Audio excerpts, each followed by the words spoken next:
Hey guys, in this video, I'm gonna be sharing a little bit about the app that I've been working on for the last 2 months. It's called My Food Journal.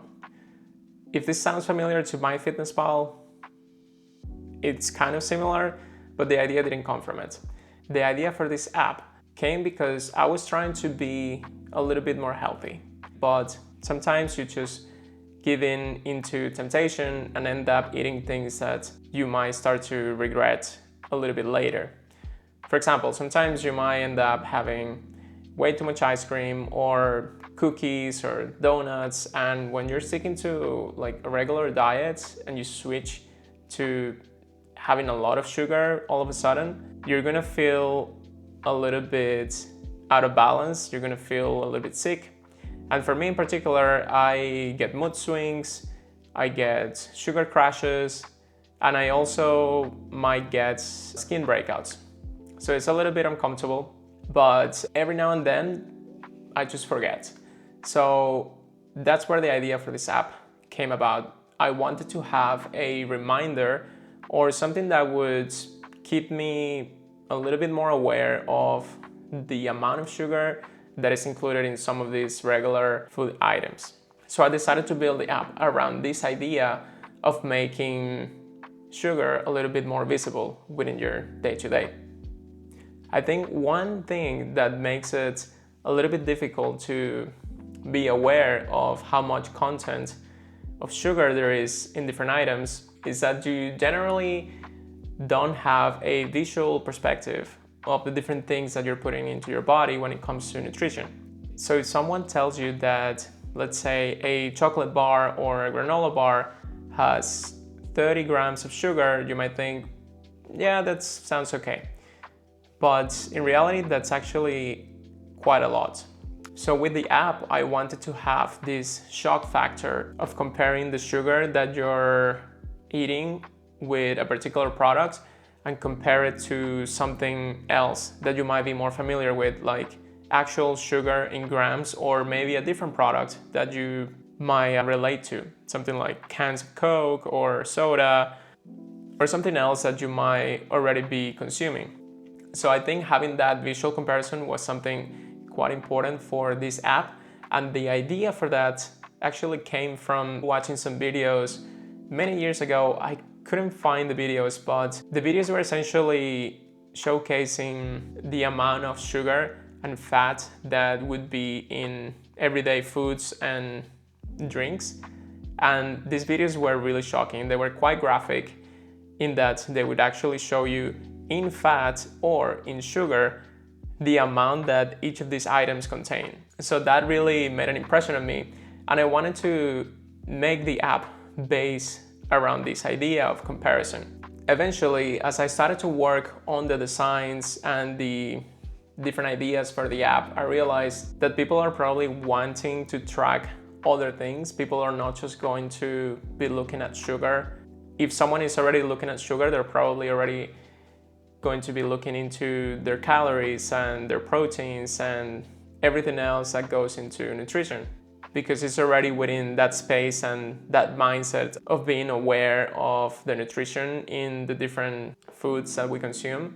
So the scope of the app ended up changing from being just a sugar tracking and comparison tool to tracking all of your foods and nutrition. I know there's already a lot of apps within this space and there's probably a lot of competition, but I thought, well, why not? I'm already building the application and things with AI are just getting easier and faster to build. So I decided to continue with the idea and the expanded scope and give it a try, see how it goes. Also, going back to sugar and how food affects your mood, I also included a feature that enables to track your cravings and your mood for the day. This feature is still something that I want to change. The original idea was to link it to a mascot, and the mascot would be maybe reacting to how certain foods would make the mascot feel.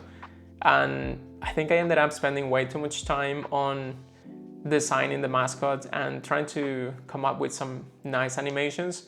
That's something that generally happens to any software engineer or indie developer that ends up spending way too much time on things that might not even ship. As it is the case with my app, I didn't add the mascot throughout the app. This is something that I'm still planning to do. I still want to add some animations to make it more friendly. But for the time being, that was a little bit out of scope and I wanted to launch the app. So in the end, the application ended up taking much longer than I anticipated. I first thought that I could get this app from idea to a launch product in the App Store within 1 to 3 weeks.